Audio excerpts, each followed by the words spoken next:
The team are well. We have had an extra day rest. Obviously, during our group stage, we did have to play the 3 games.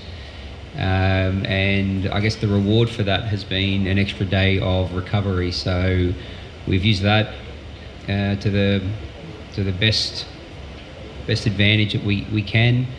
The team is proud. The team feels supported by the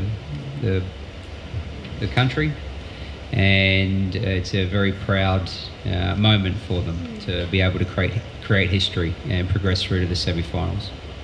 We're confident about tomorrow. We believe that we could get the 3 points, and yeah, we're ready. Nothing much more to say. Like, we're ready. We're gonna give it all 100%, like all the other games that we played beforehand. Our goal was to get to the semis to begin with, and we're here. We proved it, and we're ready. We're ready for tomorrow. I don't know about the underdog status. I think any team that can go through a group stage only conceding 1 goal from a set piece should be taken very seriously. And the one thing that this team has shown is they come together more and more with every day they spend together. And I would expect this group of player to be better again in the next game. Okay, so it's a historic moment, and as John mentioned before, it's one that we were planning for. It's nice to be here, and our plan is to be better again tomorrow in the semi-finals. The Filipino people, they're proud. They love their country, they love their sport, they love their national teams, and we've seen a wave of support through social media, and that support means a lot to us. It means a lot to the players. They are active on social media. They are aware of that support, and that also, I guess, forms part of our larger team. So it isn't just the players and staff that we have here in the hotel. We know that we are representing a whole nation of proud people. So we carry that into tomorrow and into the final series, and I am happy for them that they get to celebrate what we have achieved so far, and they get to join us tomorrow and see what else we can achieve. Both Harvey and O2 they're big players that have stood up so far in this tournament. So with Harvey particularly, he brings senior international experience, having participated in the Mitsubishi Cup in December, and this is experience that we very much value. We do have a very young team. Someone mentioned to me the other day that we are the youngest team here, and we're definitely the youngest team in the semi-finals. And if you were to look at senior international experience, I think we're probably at the bottom of that table as well. So our players that have experience, John plays professional senior football. These players are very, very important to us. You would have seen last game that we don't just rely on 2 players.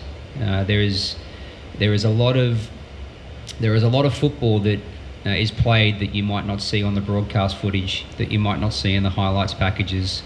So whether it's O2 scoring his first goal, do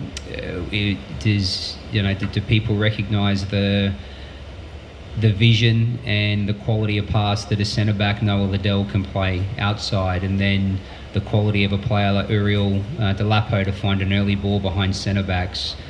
We do have players that you see in the highlights packages, and they're the ones that probably are at the final end of a phase of play. But there is so much more to the game that we value, and I believe we have a team of 23 very talented young footballers. So just the strong points of Vietnam. Yeah. Is that, Can you show?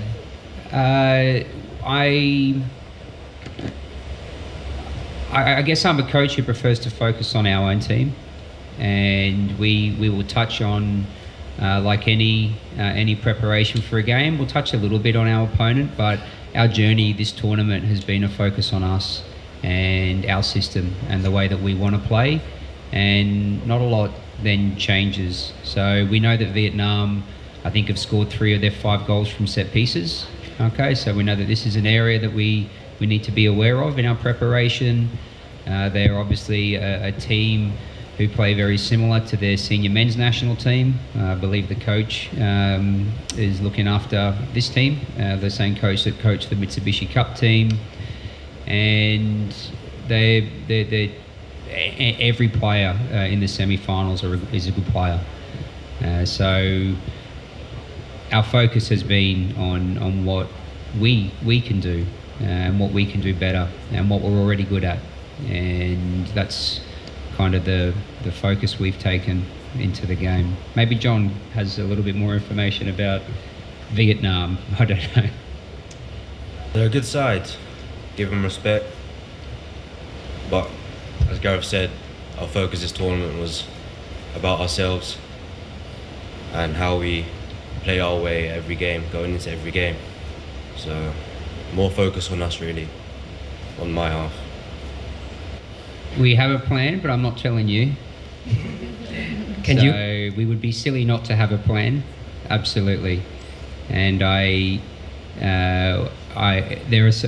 it's not just me who contributes to the way we set up on the pitch. So our assistant coach, Coach Popoy, and our goalkeeper coach, Joanne, together with our analyst, Stephen Noonan, they do a lot of work on looking at set pieces, both how we can hurt our opponents, but also how we need to protect our goal. So tomorrow, you know the plan. You will see the plan on TV, but not today. It's a good question. For us, for every tournament that we enter, we try to reach as far as we can. The semis, finals, or here now, we've done that. Tomorrow we have a good game. But no underdog. Never. Always 100% confident in our team, the management, going into every tournament that we're in, that we could reach the finals, the semis. So wherever the underdog statement come from, I think it's just all, don't believe in all that. As players, as a team, we believe ourselves that, finals, semis, and I think now and going on forwards, we need more respect, I think, than naming like, these are the powerhouse teams going to the tournaments with underdogs. I feel like every country has a fair chance. I feel everyone has to have that respect, you know? So it's from my point of view. Never an underdog, never. Terima kasih sudah menonton. Silakan subscribe, like, dan jangan lupa komen di bawah ya bola spotter.